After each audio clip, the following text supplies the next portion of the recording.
Xalq artisti Pərvanə Qurbanova Medyanevin suallarını cavablandırıb. Pərvanə xanım, xəyanəti bağışlamaq olarmı? Əlbəttə ki, söhbət istənilən xəyanətdən gedir. Heç vaxt xəyanəti bağışlamaq olmaz. İstər vətənə xəyanət, istər dosta, istər doğmalarına, istərsə də kişinin qadına etdiyi xəyanəti heç cür bağışlamaq olmaz. Xəyanət adı üstündə xəyanətdir. Özü də böyük hərflərlə yazılır. Mən şəxsən xəyanəti heç vaxt bağışlaya bilmirəm. Təbii ki, düşmənçilik etmirəm, heç kimə pislik arzulamıram, bunu heç bacarmıram da, amma bağışlamıram. Həmin insanları beynimdən də, ürəyimdən də tam silirəm. Mənə elə gəlir ki, hamı da mənim kimidir. Heç kim xəyanəti bağışlamır. Bu sualı sizə ünvanlamağım təsadüfi deyil. Sizi tamaşaçılar bu mövsümdən xəyanət serialında izləyirlər. Hər mövsüm bir məşhur serialla izləyicilərin qarşısında olursunuz. Bu ekran işi sizə bir daha nəyi aşıladı? Xəyanət mənə çox şeyləri aşıladı.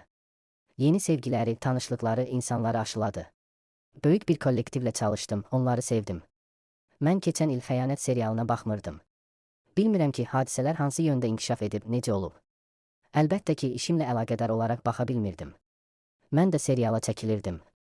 Ona görə izləyə bilmirdim. Xəyanət kollektivində sənətçilərin bir-birinə böyük dəyəri var. Sizcə tamaşaçılar seriallarda, filmlərdə kimləri görmək istəyir? Bu sualı tamaşaçılarımıza ünvanlasaq daha yaxşı olar.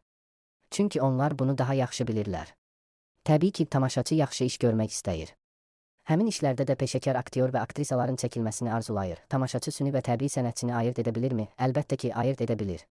Tamaşaçını aldatmaq heç cür mümkün deyil. O qədər informasiya bolluğu var ki.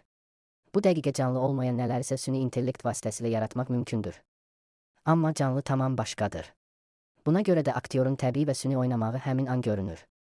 Təbii ki, tamaşaçı tərəfindən də qiymətləndirilir. Sənət aləmində Gəncənin aktyorları yaman seriallarda çəkilir. Hər yanı zəbt ediblər deyə dillərdə sözlər gəzir. Bu kimi ifadələrə münasibətiniz necə? Biz də Azərbaycan Respublikasının vətəndaşıyıq. Biz də Azərbaycan teatr və kinosuna xidmət edirik.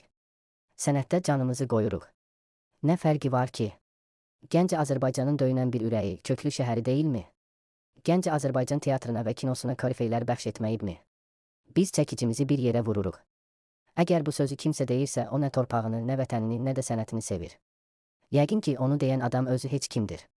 Heç bu adı daşımağa da layiq deyil ki, belə bir söz deyir.